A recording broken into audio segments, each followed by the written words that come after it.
Lam Johnson comes to work at the Phluid project, decked out in backless blazers and leather harnesses. For Lam, working at the world's first gender-free clothing store is a liberating experience.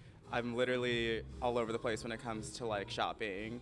I'm in the men's and the women's section, so to come into a store where it doesn't really matter and there is no men's and women's section, it was like literally perfect, like my alley. The Phluid project sits on the corner of Broadway and Great Jones Street in New York City. At this store, clothing is not separated by men's or women's sections. Lam says while shifting through clothing in the women's sections of other stores, he usually deals with stares and sales associates trying to direct him to the men's section.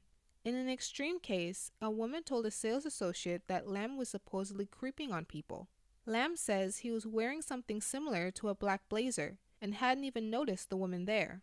Based on those experiences, he's happy that at the Phluid project, people are able to shop freely and without judgment.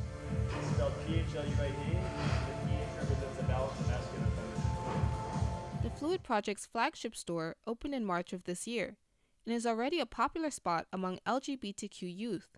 Desmond is Amazing is a 10-year-old drag kid, an LGBTQ youth advocate with over 46,000 Instagram followers. He shares photos of himself posing in the Phluid project with rainbow platform shoes, gold dresses, and pink fur jackets. People come in all different wavelengths, so it's kind of like this learning experience that you leave with being here and just being around so many different people who are open-minded and friendly about explaining who they are as a person.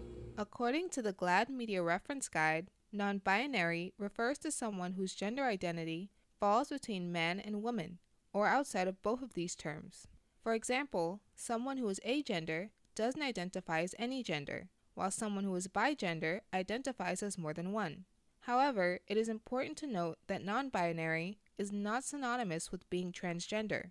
Rob Smith, who is the founder of the Phluid project, says the idea behind the store is shopping beyond the binary. We've had plenty of people come in here, never try on a skirt or try on makeup before, but that's always been something they wanted to do. We were just able to give them that experience and that kind of comfort level to walk around the store and do something you've never done, have been dying to do this. Rob Smith says the Phluid project is his first store, and he hopes the flagship won't be the last. This is Dominique Jack, signing off.